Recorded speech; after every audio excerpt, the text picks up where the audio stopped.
principal of the Tough Law Firm. We are a full-service law firm serving the greater Woodlands area and the greater Houston area. Contact us at 281-681-0808. We're tough for you.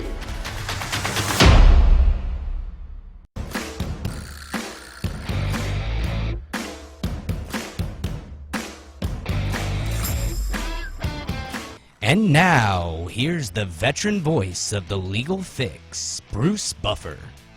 Ladies and gentlemen, we are live from the Lone Star State in Montgomery County, Texas, for a brand new episode of the Legal Fix, a new age radio show presented by the Tough Law Firm, the toughest law firm in town, with the toughest lawyers around, answering your toughest legal questions. Introducing first, hosting out of the red corner, the big deal, Bruce Coulson.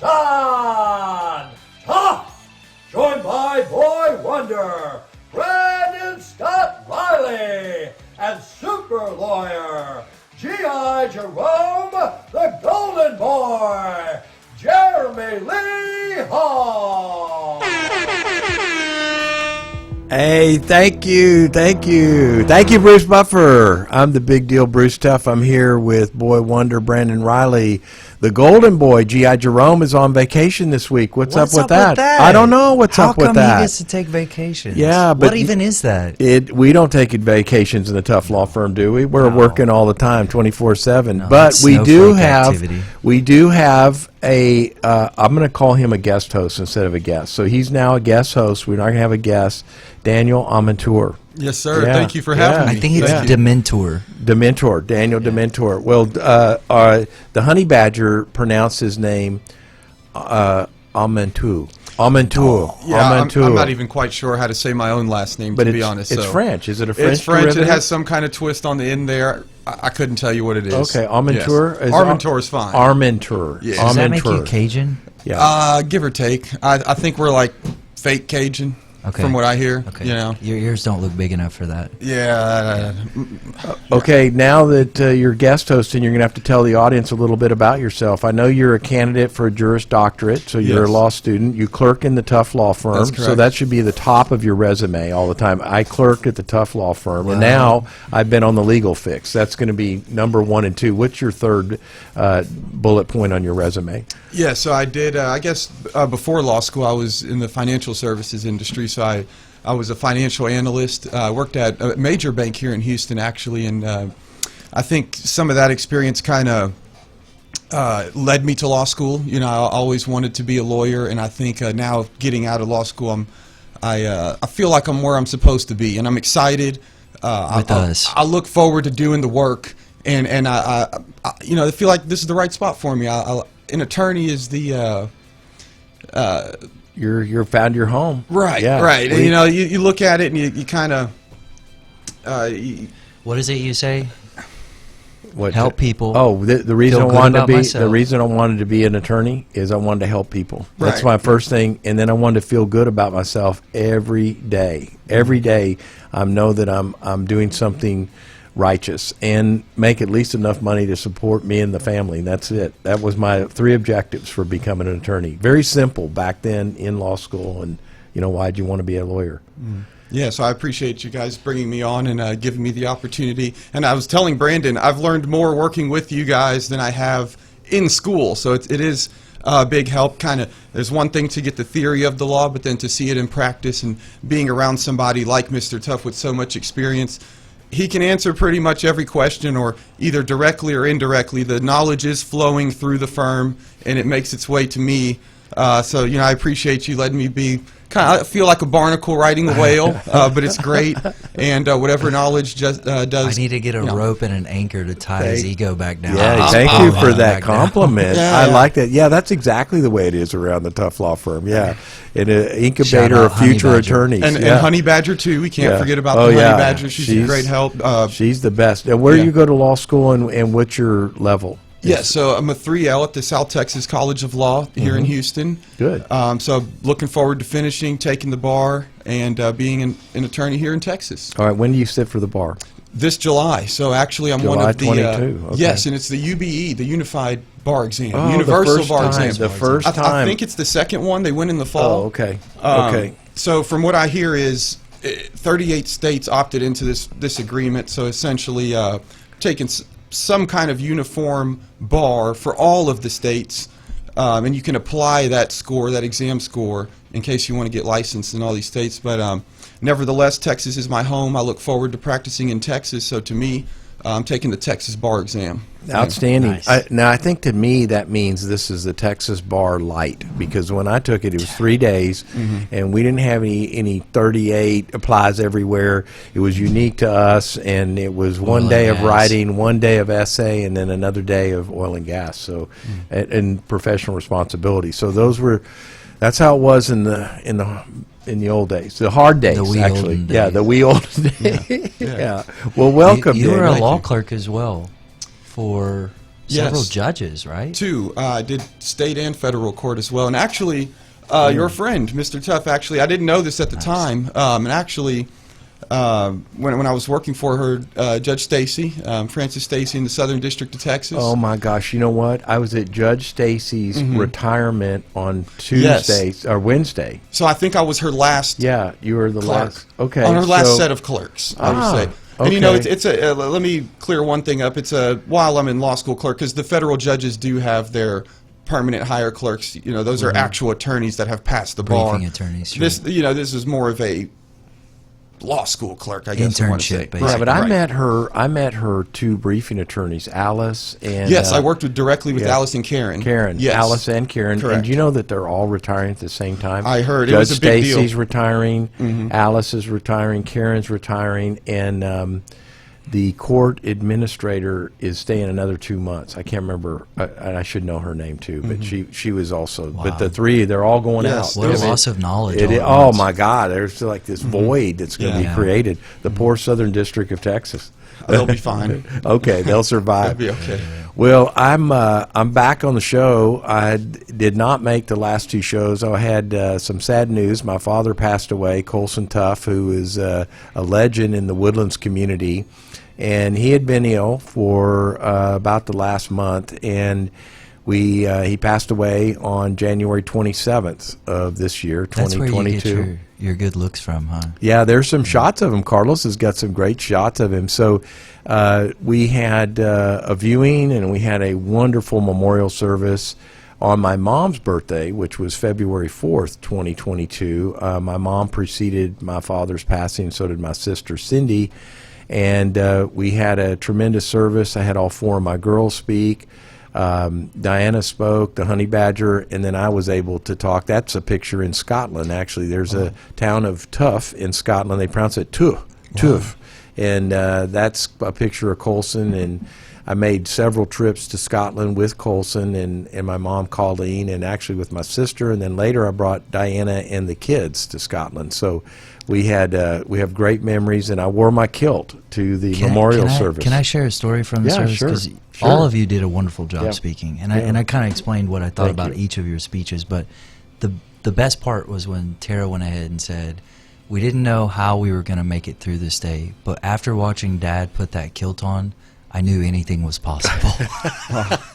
In the middle of her speech. that kind of I've broke never the seen ice. that kind of razzing at a funeral in my life. Well, it's when you ask my four daughters to say anything about the family and not, and I'm included, I have to just, I clench because I don't know Yeah. what's coming out, because they have tons of great material on me, and it's all hilarious, by the way. And Tara probably hits the hardest, but they're all equally She's a capable of savage. they're all equally capable of many stories. But Coulson leaves a long, and that's a picture of the Dreamer. That's his favorite statue. He created the outdoor sculpture program in the Woodlands, so all those outdoor sculpture pieces you see are as a result of Coulson Tough's just placement and inspiration, and interviewed all the artists. I was going through his files and notes, and I found one on sculpture pieces, and he had written down the name of the artist, the date it was installed. George Mitchell would call him up, or Cynthia Mitchell, and say, hey, I just got a sculpture. I need to get it installed. And Coulson goes, well, where is it? And he goes, well, it's West Virginia. And it's, you know, it's like that family. It's the one that's 60 feet tall, and it's all of iron, and he's transporting here. But that's just one part of it. And I think he had 139 projects in the Woodlands and all the commercial buildings in the development.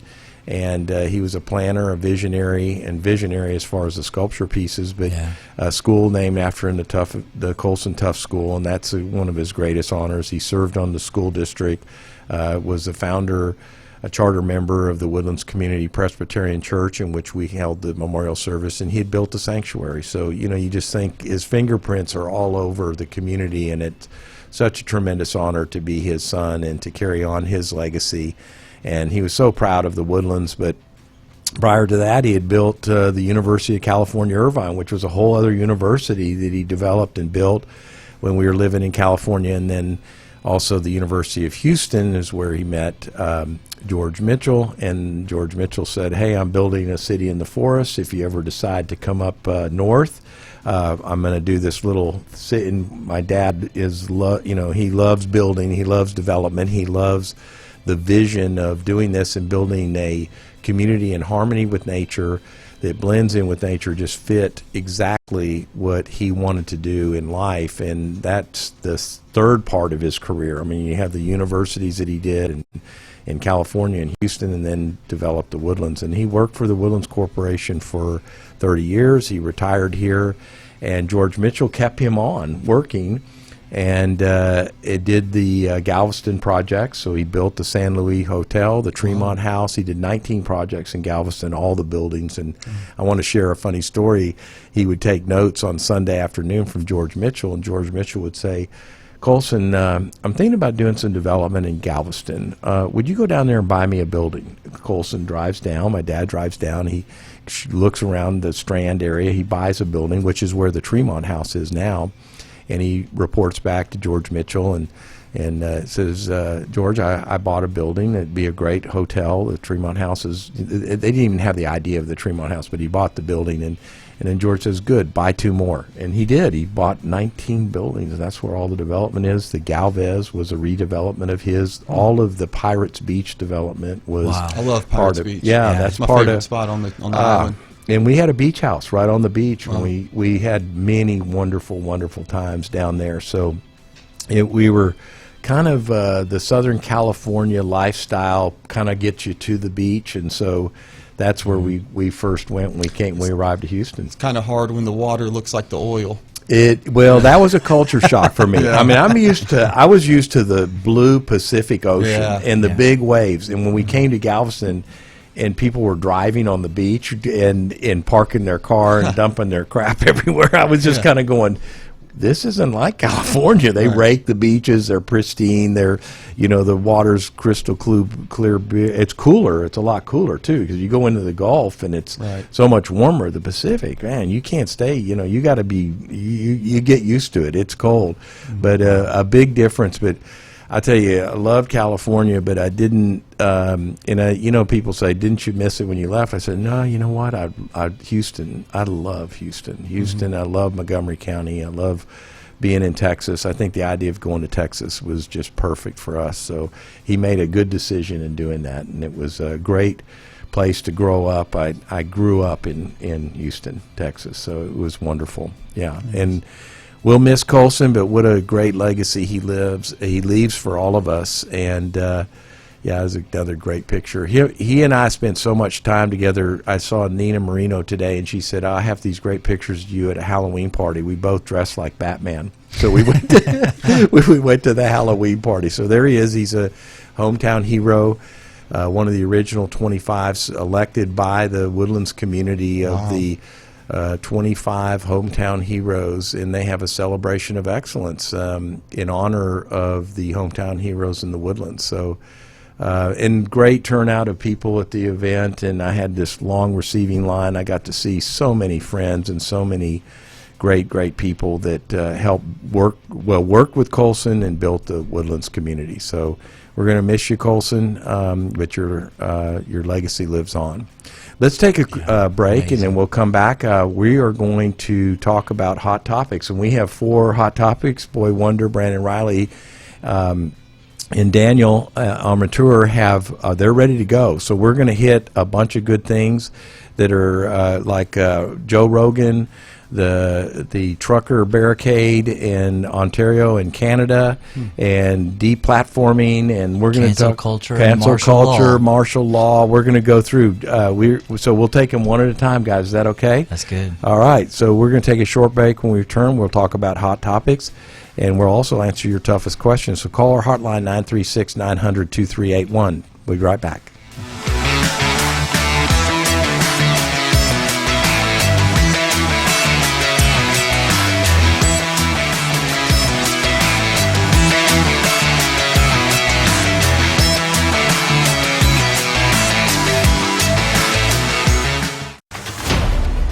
I'm Bruce Tough, principal of the Tough Law Firm. We are a full-service law firm serving the greater Woodlands area and the greater Houston area. Contact us at 281-681-0808. We're tough for you.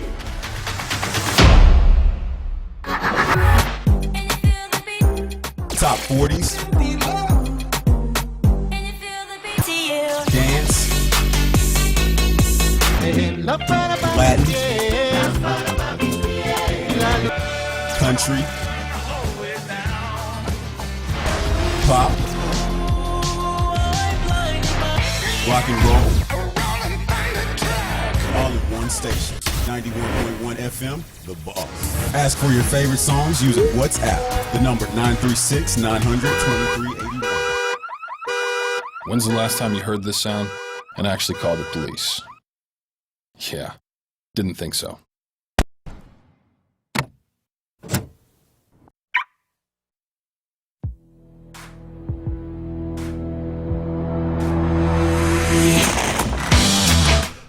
All right, I was just talking to Daniel, and Daniel says, "Hey, is that the real Bruce Buffer who introduced us?" I said, "Hell yeah, it is. Everything's real on this show. Of course it is." And he goes, "How'd you manage that?" Well, Jeremy met Bruce Buffer, called him, talked to him about doing an intro for the Legal Fix, and Buffer agreed. And of course, you have to pay a little bit, but he did us a special deal because of Jeremy. Jeremy's a big mixed martial art, arts, UFC. He's got the whole thing down, and Jeremy works out like crazy too. So there was a connection between the two. But that is the real Bruce Buffer, man. Wow. Yeah. So I'll tell you a good story. I went to Dad's Kid Ball.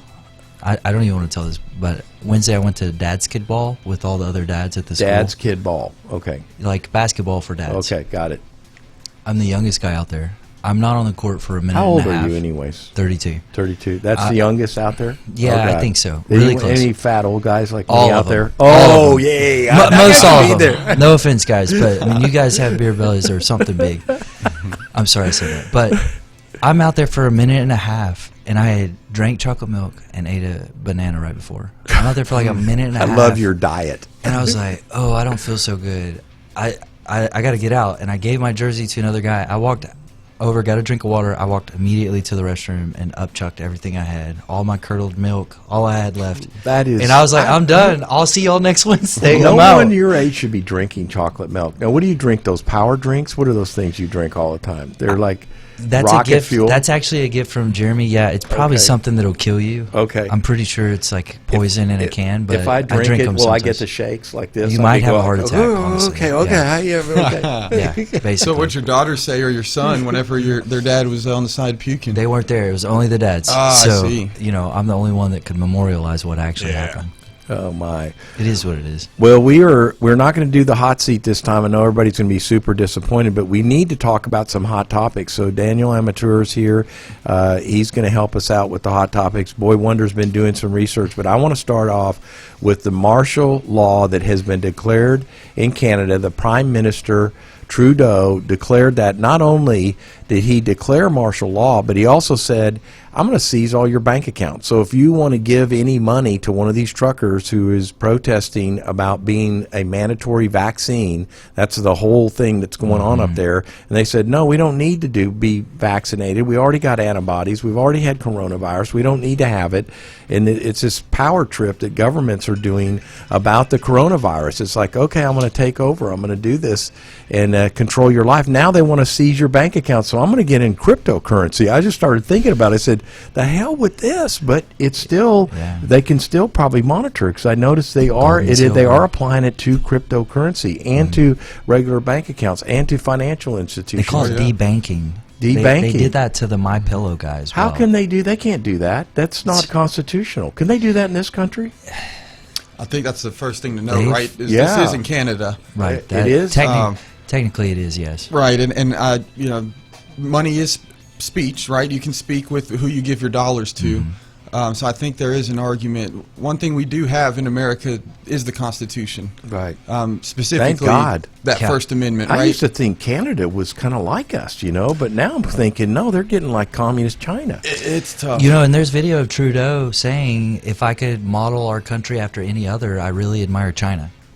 Because their state power. No, there's video on Sun TV of him saying he's gone exactly from socialist to communist. Oh my God, I feel bad for Canada. Yeah, the maple leaf. Yeah, many Waterloo, Waterloo, baby, Waterloo. The interesting thing about this story is it was already going on for 5 days before I ever heard about it. I didn't see it covered. As maybe it's just because I'm knee deep in the books at the moment, and I totally missed out, but.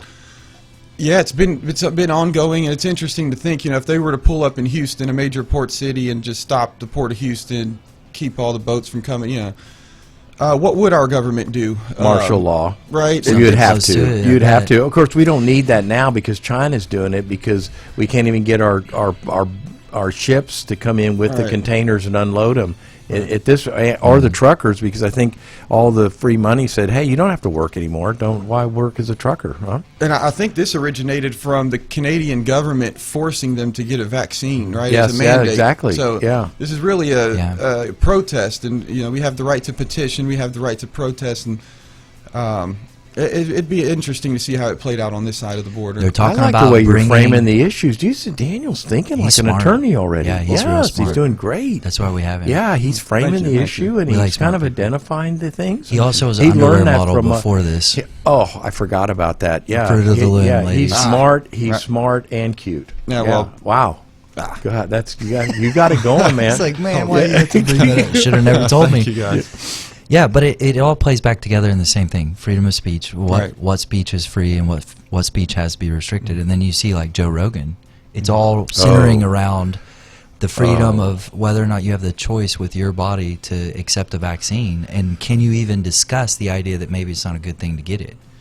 And with Joe Rogan, Neil Young called for him to be deplatformed, pulled all his catalogs off of Spotify in protest of him. And then everyone said, "Oh, we've got to deplatform him because he had this doctor on that said vaccines aren't good." Well, you know what, Neil? First of all, Neil Young's an idiot. Okay, but that's typical Harvest for him. Moon's a good song. It is a good song, but I'm gonna shut down someone's free speech or a discussion about coronavirus, COVID that's going on, and have some disparate points of view. We have opposite points of view, and we want to talk about it, and we have people that say, you know what, you don't need the vaccine, you're going to have natural antibodies, it's going to work, you're not going to die. I just went to the Memorial Hermann Advisory Board meeting. They're talking about COVID, and the COVID numbers are so far down, they're so low right now. It is all about Omicron. That's all they're seeing is Omicron. I remember Dr. Greger, who was an expert for us, and I don't think he was on the show, but Dr. Greger said... He called in once. He did. He said what was in New York, he actually went to New York when it was on fire up there, and people were dying, and it was the epicenter, and he goes... Hey, I saw the same COVID down here in Houston. It's not the same one. It's not the same. It's not as bad. It's now weakened, and it's modifying itself. Our antibodies, we've kicked in the natural immunity. This is before the vaccine. So, you got to give people at least the platform to discuss a different point of view. And cancel culture is not the way to do it. And Neil Young, if you want to cancel everybody, I mean, you used to be a big free speech guy. What the hell happened to you? Two things there, because I have a theory on this. Okay. The company, the investment company that actually owns his catalog also owns a major interest in Moderna or Pfizer. So there's a financial tie between those two Neil things. Young's on the payroll. That's right. Yeah, he's on That's the right. payroll. Okay, payola. But I have a Payola question. Neil Young. He Talking knows all about that. cancel culture. Yeah. Are we going to get canceled, Bruce? Well, Abby, I wanted to have Abby Tough on the show because, and thank you for bailing her out on her speeding ticket. And so I wanted to have all day her, speeding tickets. Yeah, I tell people all the no, time, if you you're did our that- friends, we'll get you off your speeding No, ticket. you did that as a favor to me. We don't do those, but if for special people we Only do, for like friends, Abby yeah. Tough. Yeah, super good friends. But thank you for doing that. So Abby, you got to get your car fixed. So a tree fell on her car too. Wow. So Abby's like the problem child right now. So now we get the car. She's going to get her car, and I said, well, come on the show. We'll have you on the show. You can be on the show with Daniel. And now she's adopted the Tara Tough line. I'm too young to be canceled. So what are you talking about? Yeah, so she refused. And she goes, and I don't want Brandon asking me tough questions. Yeah, she wants to know what the answers are. Yeah. You know? Okay. Yeah. Her and a bunch of other people that try Yeah. to come on the show. Yeah. Give us advanced copies. Bye, Felicia. So the question, though, is what are the First Amendment implications as it relates to these social media websites? Like, am I Right. free to just talk on Twitter, YouTube, Facebook, Instagram, all these things? Not anymore. Or Not anymore. You do can't I have even any protections under the First Amendment? I think you have protections. You should be able to state whatever you have. This should be free flow of information, but the cancel culture has taken over, and now social media is censoring itself, but it's really not censoring itself. It's only censoring certain people, Dissident. mainly conservatives, mainly people they don't agree with, and now the bias and the prejudice is come in the social media in as far as curtailing and prohibiting free speech. Well, we had 2 centuries of case law developed over the marketplace of ideas and the free flow of information. And then we had the internet come up in the past 30 years. Yeah. And it changed where the marketplace of ideas was. But our laws haven't caught up to that. And so all these private companies own massive portions of the marketplace of ideas. Yeah. But Yeah. they're not governmental entities. Right, right. So they don't have to do anything to let you speak. Yeah. And, And here's it all flows back. It all flows back, and I'll jump over. Well, here's a to perfect name point. it. Here's a perfect point. Why not let free speech go on social media? Because Sullivan versus New York Times, Daniel knows that, was one of the big cases on defamation by a publishing company, a newspaper company, New York Times. Sarah Palin just went through her own lawsuit with the New York Times about defamatory statements they said about her. And it was in connection with the school shooting and about her promoting that, and she absolutely had nothing to do. It was defamatory. It was wrong. They did a retraction the next day. She went to trial and said, look, I'm going to sue you for defamation and for libel, and you have to have malice, and even though the malice was there was no damages, but the federal judge, he just booted it, man. He went to a jury, had the jury hear everything. They said, we want you to do a directed verdict, and boom, I think I've got the facts on this right, and he dismissed the case with the jury sitting in the box. So there is protections. What my point is that social media can do this. We don't need cancel culture, and there is protections, right? Do you agree or not? Protections for the social media companies, right? Yeah. So well, they have 230. the communications, they have Communications they have Decency Section Act. 230, right? They decided as the internet was growing in '96 that they needed to protect the providers of the platform, and those providers needed publishers, but they needed user-published content to keep them going. Facebook doesn't produce content. They accumulate content from all of us that we publish. And so they said, well, and I'll quote it, no provider or user of an interactive computer service shall be treated as the publisher or speaker of any of the content provided. And so no matter what you do, they can't be held responsible for any of the content put out, whether it's child pornography or terroristic bomb threats, or if it's Donald Trump saying, come visit me at the White House. It's all just going to be allowed. And then, of course, they can use their shrink wrap rules to, and their community policies to kick you off the platform. But they'll never be held responsible for silencing you in that regard. But how was Trump banned from Twitter? How'd that happen? Well, they said he went against their community standards and policies, and so they were able to kick him off. The ironic part of it was that Trump was sued in 2019 for blocking other users from his Twitter, and they said that's viewpoint discrimination, and that's not allowed. Right. So you can be on the platform as a public figure and create a public forum on your own Facebook or Twitter page. I had the same thing with Steve Toth. He blocked me because I commented on his pro stance for incorporating the Woodlands, and he didn't like my comment, so he blocked it. And I was like, on why? On a why public did you? platform, so Right. the District As he 15, House District 15, you were commenting on his stance on his his official- pro-incorporation, yeah. Toth for taxes, big incorporation, I want to put big government down your throat, and you're saying, why are you doing that? And then he I bans you. asked him why, because, as an attorney, and he obviously has to understand this, you can't just block people because you disagree with them as a public figure. So he added me on his other Facebook account after the election. Oh my God! Well, that kind of defeats having blocked. Well, he's him. in an election now, and so that's a good incentive to not vote for him, right there. Yeah, exactly. if he disagrees with you, he'll just block you anyways. Okay, he's kind of like vote that. for Maris Blair. Yeah, vote for Maris. Yes, she's in fact Brilliant. Yeah, brilliant attorney, and would bring integrity to the office for House District 15. The election is on. Early voting is going on right now. I'm going to bring Abby out to vote, so you can vote at the South County Community Center if you're in the Woodlands. You can vote at the Mitchell Library, and voting is going on all day. So it's all this week and all next week. So we want you to vote, please. And if you need any judge candidates, let us know. Hey, we're out of time. I can't believe this went so fast. I'm so glad to be back. Yeah, I am. I'm it's glad to be nice. back. And It's nice. I mean, thank you, Daniel. Thank you for having being me. here. Thank you. Thank you. We love you clerking, and God, I mean, I can't believe this. You're going to be sitting for the bar, and so we look forward to you becoming an attorney. Thank you. Yeah, Thank and you. joining the Tough Law Thank you. Firm. Thank you. Yeah. So I want to sign off now, and I'm going to sign off for myself, Bruce Tough, for Boy Wonder, Brandon Riley, Daniel Amateur, our guest host. You can watch past episodes and highlights at ToughLawFirm.net/legalfix. For the latest, please subscribe to YouTube channel. Connect with us on Facebook and Instagram and Twitter. And we are live every Friday at noon. We'll see you next Friday on the Legal Fix. GI Jerome. Get on over here, GI, boy. come back, GI Jerome. Where'd he go? Hey. He went on.